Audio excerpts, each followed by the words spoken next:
The views and opinions expressed in these historical letters that may contain vernacular used in the World War II era, the post-war era, and the Cold War era do not reflect the views and opinions of any of the individuals involved with this project, including, but not limited to, the podcast's creators. Good morning, Jamie. Good morning, Allison. Do you have your coffee? I do have my coffee. I mean, I'm really enjoying this mug. It's nice and wide. Is that something I see on the edge of your mug? I got a little kitty on the edge of my mug. You got the cat back on the edge of the mug. Wasn't it gone the last time? This is a little gray one. I can't find a little brown. You've got cats climbing all over your coffee. Yeah, so we got our coffee. Mm-hmm. And we got our letters. Yep. Mm-hmm. So we're very excited. So let's dig into what's going on for today. So for today, we're going to catch up with Sweetie. We recently had a very long letter from Chester Demery. Now, that was back in episode 27. So if you missed episode 27, I've been talking to people who listen to the podcast. They are shocked by the content of that letter just because of how much narration Chester goes into with an event that occurs that he has to attend to as a doctor. That's the story of Alfred Wachter. I think that episode's going to be a sleeper, basically. It's going to be the one that slowly everybody watches. So if you missed episode 27 and you're missing Dr. Demery, we're not going to have any letters from Dr. Demery today and for a little bit. So if you missed that somehow, please go back, listen to episode 27. Today, we're going to be going through 5 letters from Sweetie. Sweetie's going to be in a little bit of a mood in these letters, and everybody will understand why once we get into them. But before we do that, I wanted to go to our website. So the website for the Love Sweetie podcast is www.lovesweetiepodcast.com, and I'll put that on the screen. But I'm going to go ahead and share my screen here just so people can see something that came up in the last episode. If you're new to the channel and you haven't been on our website yet, you want to explore the website. There's a lot of content there. If you're returning to the channel and you have, there are updates to look at. So strongly encourage that. And for our audio listeners, again, www.lovesweetiepodcast.com. There's 3 links, merchandise still coming soon. The podcast leads to all of the episode links. So if we go into Sweetie Scrapbook, though, one of the main changes here is in the section of the family tree timeline and podcast glossary, that's now been broken into 3 links itself. It used to just be 1. Real quick in that area, I'm not going to dwell in this section, but the timeline basically goes over the basic timelines of what's occurring in the story so far. The family tree, as the family expands, gets updated. And then the podcast glossary is something I added because there's a lot of places, Jamie, as we've traveled through Iowa, various towns. We're now in Hutchinson, Kansas, the Naval Air. If you're unsure and it seems like there's a major subject being talked about, check out the glossary because there's probably a very quick and brief explanation as to what it is. For example, the Corey family is right at the top. So if you hear about the Corey family, but you didn't listen to earlier episodes, you can get kind of an update on that. David Chase is in the glossary. Of course he is. Ed, her first boyfriend that we can tell. But we have also added now Hutchinson into the glossary. And we also have 2 naval air stations. Now, we had Naval Air Station Ottumwa with their logo and with the building that does survive to this day. Naval Air Station Hutchinson, which is why the storyline's in Hutchinson, the buildings really aren't there anymore. I was doing some investigating with this. So it was the sister base to NAS Ottumwa, and whereas there's this big effort to restore the administrative building in Ottumwa, at NAS Hutchinson, the base was open until 1946 and then open again in the 50s, and then Kansas Air National Guard, I believe it was with the Air Force, was using it in the 60s, and then it finally closed. The buildings probably went into disrepair at some point. At this point, the buildings are gone, and there's now a school on that site. And from what I understand, there's some sort of radar equipment or something that's still there that the government uses. But other than that, buildings are gone. Because of that, the history is really difficult to put together. There's only a few sites. One is a website online that talks about Midwestern Naval Air. So basically every place the Navy was that didn't have an ocean. And they go through and they detail this individual. He's done a really great job. of looking at like pictures of the landing strips and things. And he has some information on NAS Hutchinson precisely to just have a full story of what he's working on. Wikipedia has like 2 links, and there's otherwise very little information. So I've been doing what the historians do and trying to fix some of the histories, find the commander information, find the information about the cost of building it. So there's a work in progress on the website. So if you want to know more about NAS Hutchinson and see the history as it's literally being written to document this better, there's a link, as you can see on your screens, on the NAS Hutchinson glossary section that says, check out the compiled information on the site here. And so far, I've been able to find a lot of information using the papers of the day directly from 42 about the building. So we've got a lot of the officers in charge, who was there. There's a Hollywood star that was there. We'll do some bonus content on this when this is completed for the purposes of the podcast. But we've got everything down to the ship's cook, actually, like the first officer, some of the nurses, the medical staff.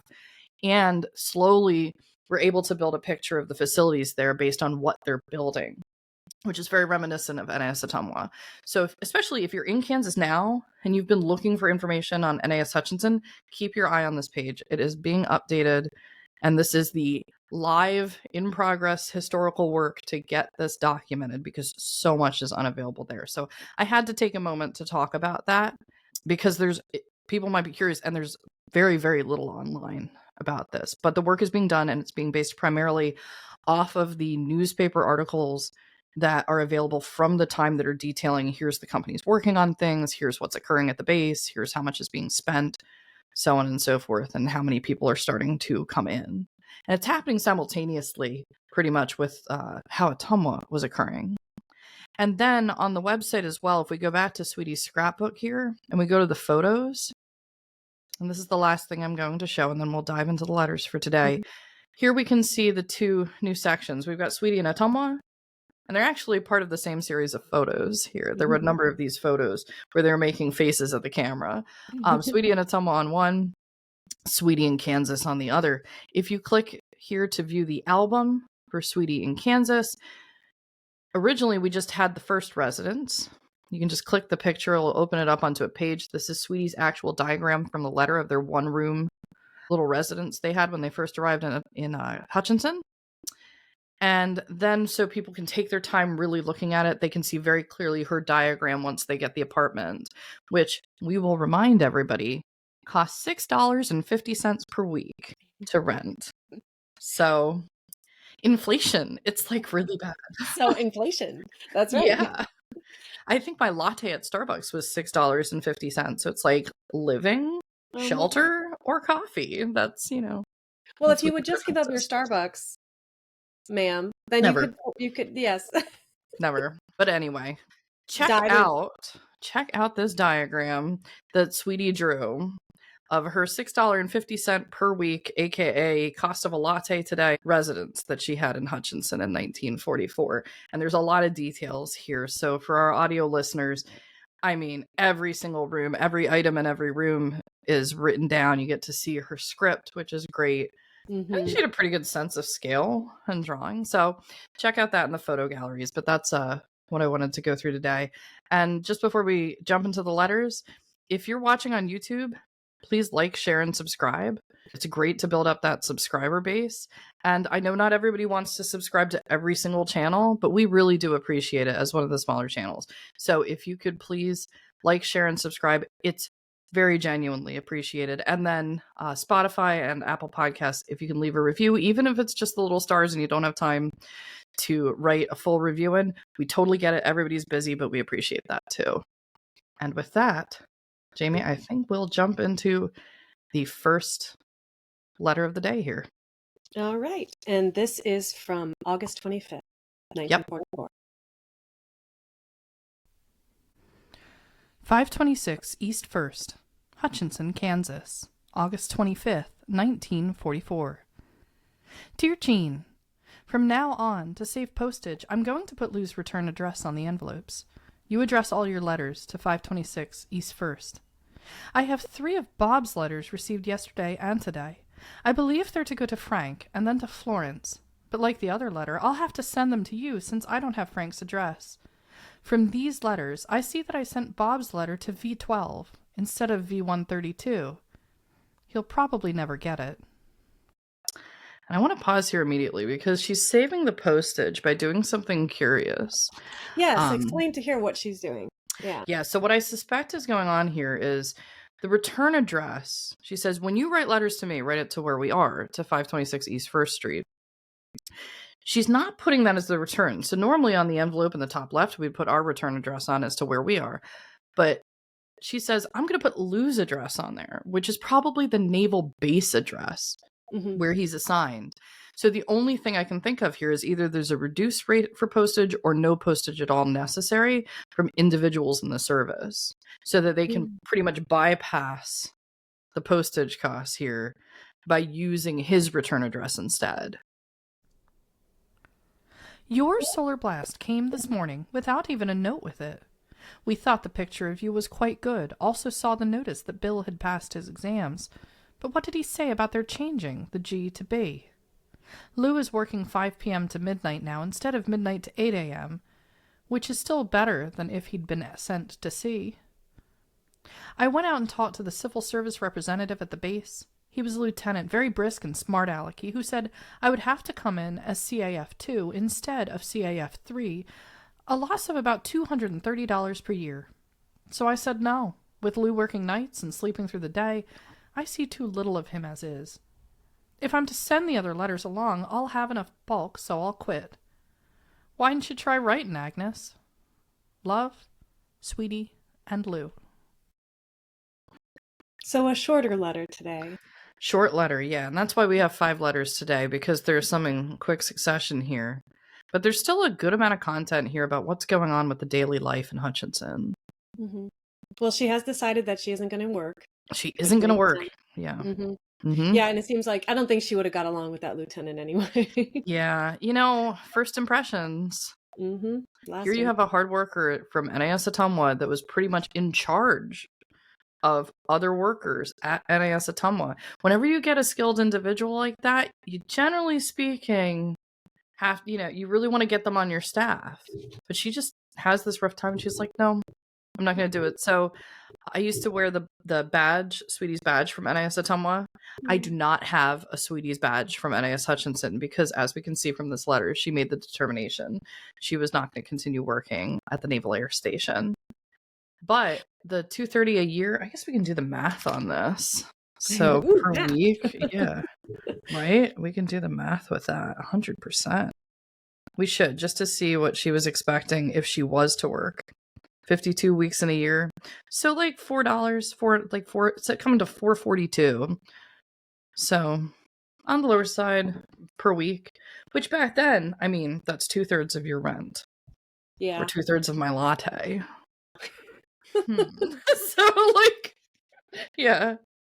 So yeah. So this wasn't worth it. She came to Kansas so that she could be with Lou for as long as she possibly could. So, like she says, working would have just taken time away from Lou, and it wasn't worth it. But two, I wanted to before we move on to the second letter, the solar blast. Now, I mean, I had a kind of idea, from reading the letters what this might be, but it seems as if it's a maybe a newsletter from the school or a newsletter from what was this? Do you know? Yeah, I think it's some sort of just update newsletter that's going on. She mentions this in a number of letters in this sequence that we're going to go through, but there wasn't a note. So it's clear Jean isn't writing it. So I think she's just forwarding along some information from Des Moines, most likely. Yes. And so then our second letter is same date, but then this is to sister. This is to sister, yeah. 526 East 1st, Hutchinson, Kansas, August 25th, 1944. Dear Sister, Bill, et al. Your little paper came yesterday, and the letter from Bob, and the picture came this morning. I'm sending the letter out this morning, but I'm going to keep the picture, assuming it was sent to me. We got a copy of Jean's solar blast this morning that had a very nice picture of her along with the rest of the nurses.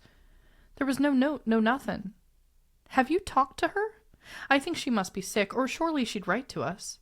We got an invitation to Bill's commencement exercises, too.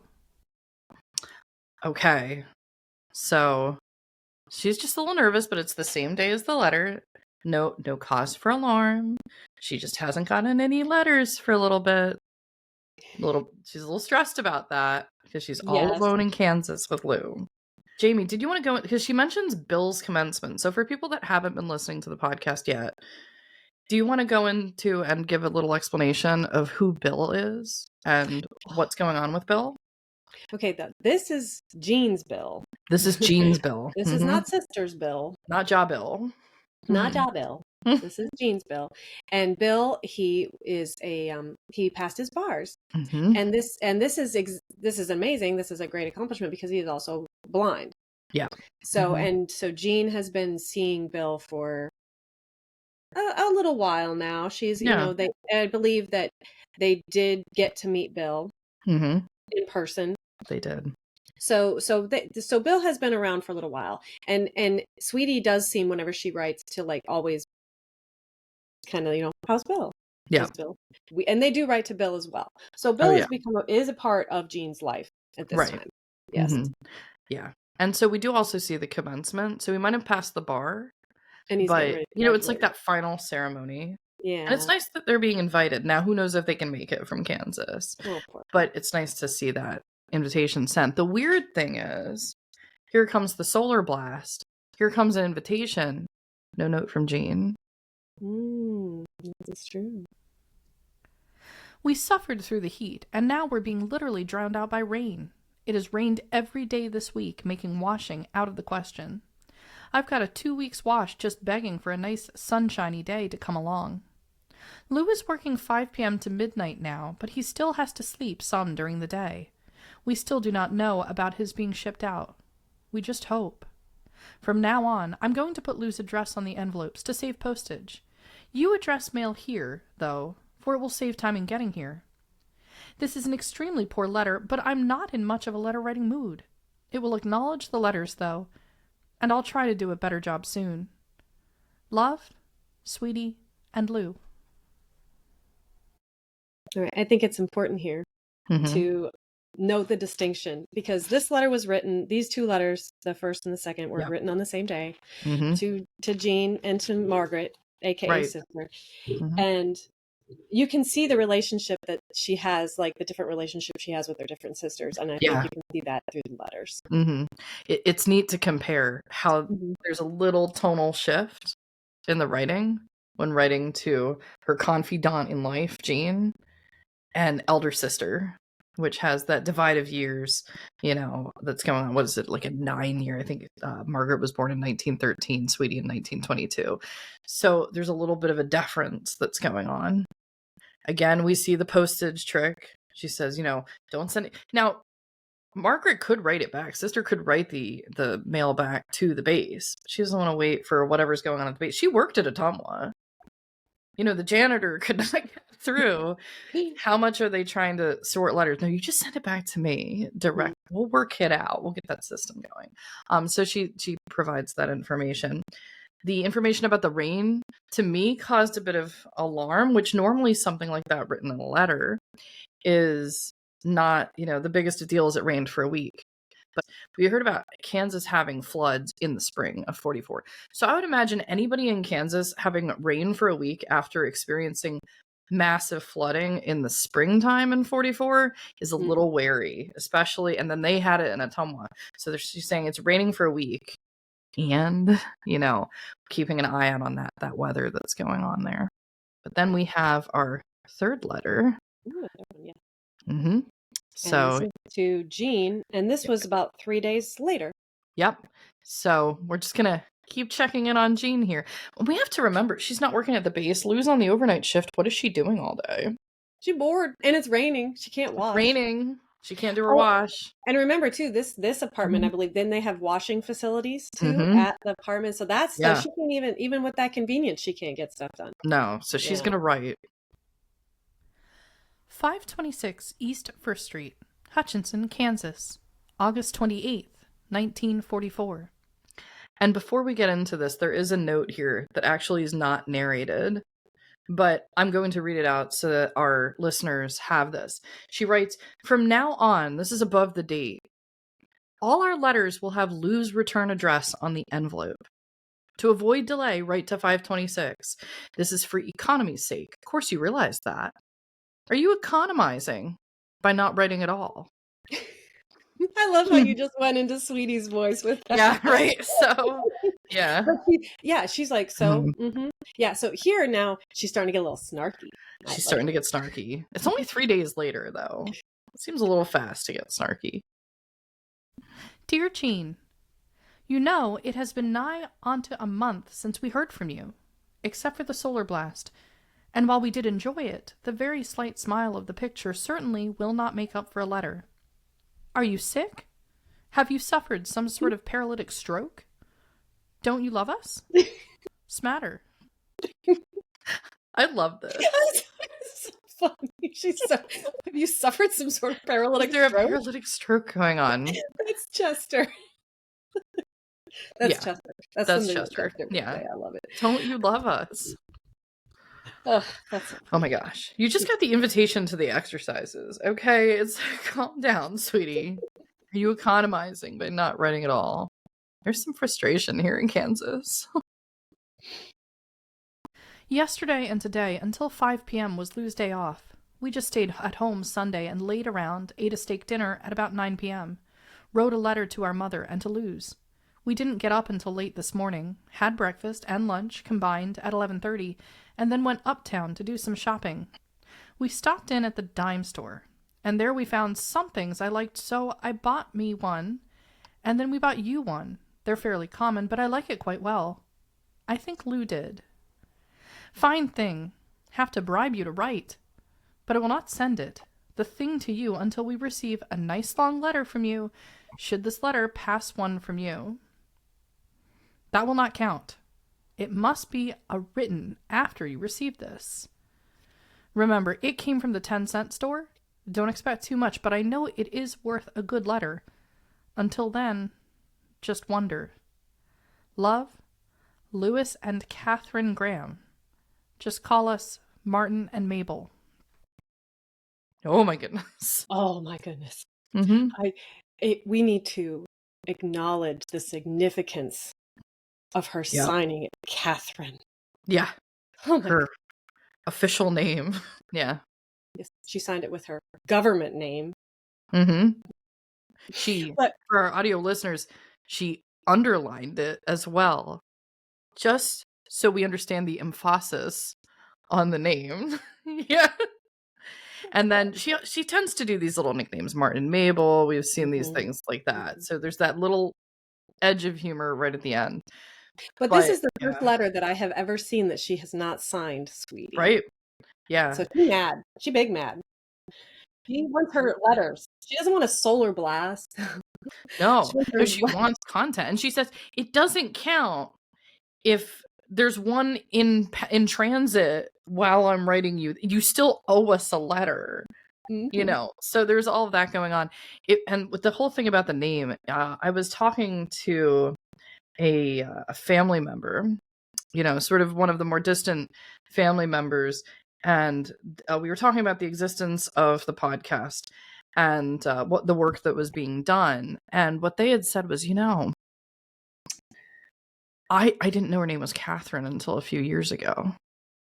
She always just knew her as Aunt Sweetie. Mm-hmm. So that's just, the Love Sweetie podcast, when it was named that, I think people thought, that's a curious name. So the majority of her letters are signed that way. No, like the majority of her letters are signed that way. And the underlining here, it just underscores it's so great to see that. But then also, just hearing, because I thought, okay, people they know her real name. Like even in the family, man, Sweetie. Because if there were people that remember her and there's a number of family members still around today, how many other family members are like, what's her actual name again? Catherine? Oh. And she didn't really even go by that, ma'am. She went by K. She went by K. But she doesn't even write K here. No. She doesn't write K. She wrote Catherine. Jean is in trouble. Else too. When I read this letter, I even made a little face. Like I couldn't even find the words to describe how surprised I was.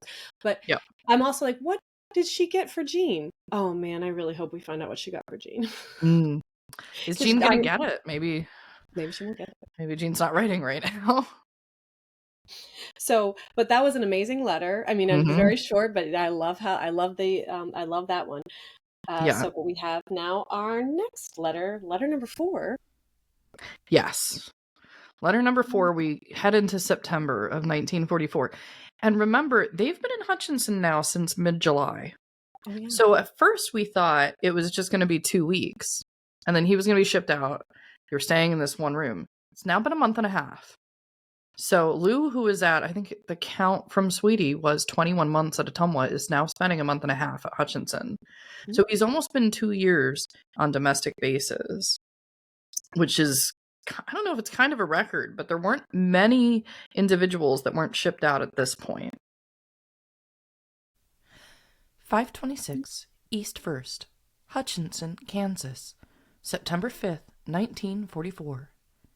Dear Jean, did you remember that Sunday the 3rd made our 9th month anniversary?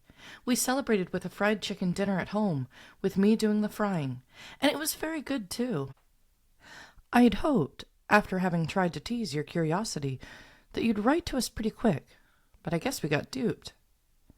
True, those were long letters that we did finally get, and they were much appreciated, too. But just look how long ago that has been. Tisk, tisk. Love, Sweetie, and Lou. Catherine Francis, daughter of Chester and Laura Demery, wife of Louis Sidney Graham, son of Samuel and Sidney Graham. Together they have passed on, not dead, just forgotten. Graham. So for our audio listeners, I'll put this on the website. This will be on the website because it's really funny. And this is the original drawing. This is Sweetie's drawing. She has made a little tombstone because she is being extra drama llama today. And it's great. I know, it's funny. Yep. It's just, but it's also, but she made, and I really like how she made the ands, kind of yeah. She took some time with this. She did. I get it. Yeah. Was it still raining? No, maybe. I guess if it was still raining, they have a problem. In Hutchinson, I love that it's not her cursive script. It's the rare time we see her print. She's made a little tombstone. And passed on is in quotation marks. Like everything's just going on without us. We're over here in Kansas. You know, what is it? Nobody knows the troubles I've seen. Right? She's here singing sad songs. She probably walks around the apartment just, I'm all alone. Yeah. Yeah. This is tough. It's tough. When I first started, my husband, he moved out to Pennsylvania, and I followed him a year later, and I was bored. And it was true. Yeah. It was like you're bored. You're like, well, it's new. I mean, she can go do stuff, but not when it's raining. You know? And he's not there often. Like when she's awake, he's sleeping. He's doing overnights and all this other stuff. But this is funny too. It's humorous. Yeah, I mean, after a week earlier or so, she writes out her actual name. Then we get the tombstone. So, Jean, you better write something soon. You better send more letters because she feels very lonely, understatement of all time, in Kansas. Well, we know that Jean has written to her, and I think she's getting some more letters. So about a few days later, we see that her spirits have picked up. Oh, yeah.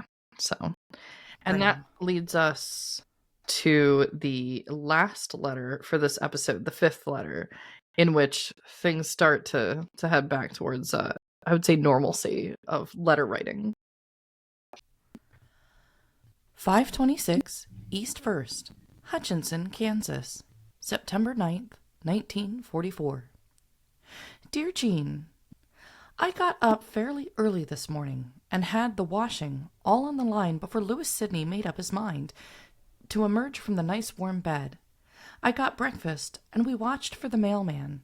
There was your letter, a Navy Yard bulletin for Lou, much the same as your solar blast, and a Philadelphia bulletin. Naturally, your letter came first, and like a breath, of your own self it was, too. I started reading it out loud, but giggled so toward the end of the first page that I had to quit, and Lewis finished it himself. Laugh. I thought I'd die. I've always thought I bordered on sadism anyway, and just a mental picture of you coming down the stairs nearly sends me into convulsions. I hope your ankle is better now, and I hope in the future you'll find other means of amusement. Yeah, so we don't really understand what the joke is, what she's referencing here, but there's some sort of comedic narration, comic narration that Jean's provided.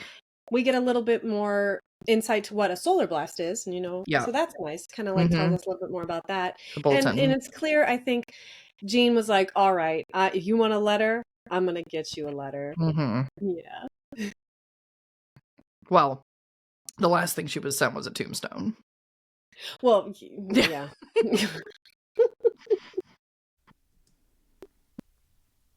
Lewis and I went uptown a little early this afternoon.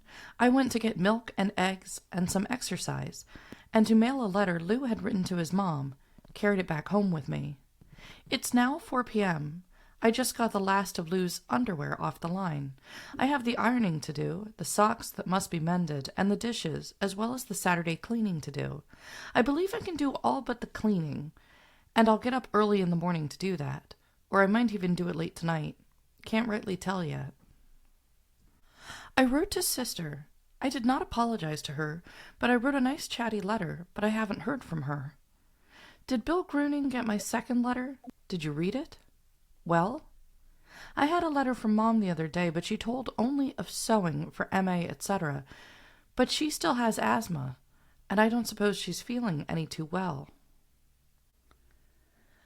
I am sending you the little thing we got at the dime store. Remember? Well, I hope you haven't built air castles in your wonderings, but I hope you like it too. I picked the size, and I think I got the best. There were half sizes. As you probably recognize it as a friendship ring, you also know that as custom demands, it must be wished on. Well, we made your wish, so you put it on as soon as you get it, and we'll tell you when the wish has come true. I do hope it will at least come close to fitting you, and we hope you like it. Yay! Yeah. We know what she sent her. Mm-hmm. Yeah. So she sent her a friendship ring. Oh, and so she must have got one for herself as well. Yeah. Now I haven't heard of this custom here that you're supposed to wish on the friendship ring. Yeah, I don't know that either. Yeah. So, I mean, there's a lot of like friendship bracelets and things I remember growing up with. Never heard of a custom with it. So, hey, everybody, let's start the custom. Let's restart the custom that apparently was going on the 4th. Because that just adds so much more to it. Like, make a wish upon the little friendship item. Mm-hmm. That's and then cute. Let's bring that back. And we'll tell you when the wish has come true. So they know what the wish is, and then she'll wear it, and then when it happens. Oh, see, that's not fair, because then you can just pick something really good. That's what we wish for you. Mm-hmm. Mm-hmm. Do you see Bill very often? How is he doing on the law work? Our landlady's sister came to visit and taught me how to tat. I had a hard time trying to learn, but now I do enjoy it. Mrs. Park says she'll teach me to crochet, and Lou's mom says she'll teach me to knit. Is there anything you'd like to know? How are you doing on your Afghan? Maybe you could teach that to me. Yeah, we have to pause here because this is like the beginnings of a lot of intense DIY projects that Sweetie's going to have for the vast majority of her life. We've already talked before about Sweetie sewing things. What's tatting. So to tat, I remember when I was little, I learned a little bit about tatting. It's another, I guess you'd consider it like an embroidery type of item. So crochet, of course, I think a lot of people know about crochet with like the crochet needles and knitting. Tatting's different because it's with I think it's with thread, and there's a very particular needle that's used for tatting. So let's see. Yes. Online, tatting is a craft that involves creating a durable lace, right? So it's very delicate, like think about doilies and things like that, by knotting and looping a thread with a shuttle. Right, I remember seeing the shuttles. I'm sure there are fewer and fewer people these days that know how that do tatting. And I did it a little bit as a kid, but I'm guessing that's kind of rare. Well, when I saw it, I'd never heard it. When she said tat, I just think tattoo. Yeah. Like too. Like, oh, she taught you to what now? I mean, I Right, obviously yeah. knew that wasn't, because I just imagined little Sweetie like with a little needle going. But the shuttle's unique. The shuttle is really, really unique. So Jean's making an Afghan. People were very DIY back then. And one of the interesting things, or one of the many things that have come out of the attic, has been the collection of sewing needles and sewing implements and things like that. So I've been trying to tag them all with all the little things, and they're like tiny little pieces here.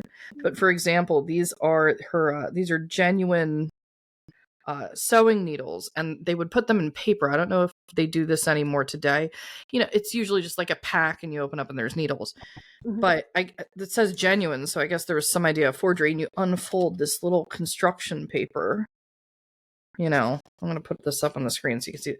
You unfold this little tiny construction paper. This is the packaging of the day. And inside were all the little needles. So, very different. I believe these are British, but there's whole boxes I know people collect these days. Things for Singer sewing machines, a whole bunch of implements. She left behind a lot of yarn and things. So when she mentions she's learning how to tat, she has to learn how to knit. She's going to learn how to crochet. We already know she knows how to sew from Laura. She did very well with that. This is going to be a lifetime hobby of hers, is going to be embroidery and making things and doing things. But it's nice to see her call out, here's her start on some of the more particulars aside from just sewing. Well, if I'm to make my stationery come out even, I'll have to say my fond farewells now. Would you please send me Frank's address? I haven't heard from Maida for a long time. In fact, I haven't heard from anybody. Our fan mail just isn't anymore. And still I write and write. Well, according to Emily Post, you'll have to write an acknowledging letter. Though agree, it's hard to write a letter when there's nothing to say. Love, Louis and Sweetie. Yeah. So she had a little bit of a rough time. She's having a little bit of a rough time. Yeah. Now, Emily Post is referenced here. And this is we just won't hear this reference these days, but I do have some information on Emily Post. She was an American author and novelist, and she wrote about etiquette. And this is from her dates are 1872 to 1960.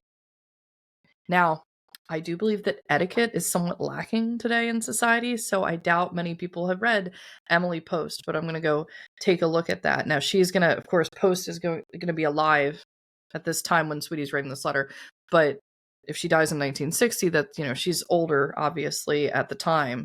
And so this is like the Victorian etiquette. But yeah, the Victorians really believed in etiquette. I think we could do with a little more of it.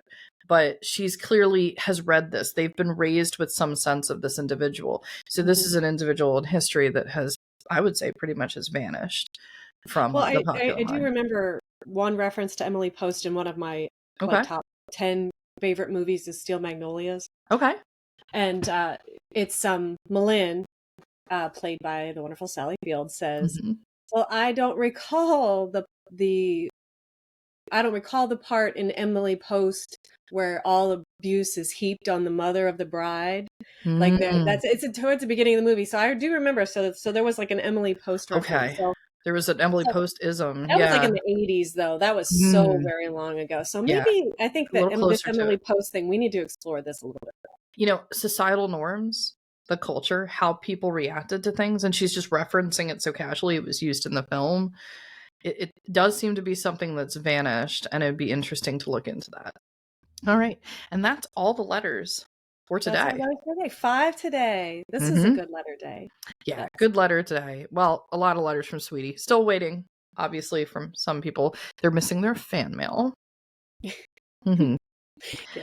That was lovely. And I think that we have come away with, Sweetie's finding her way in Kansas. Yeah.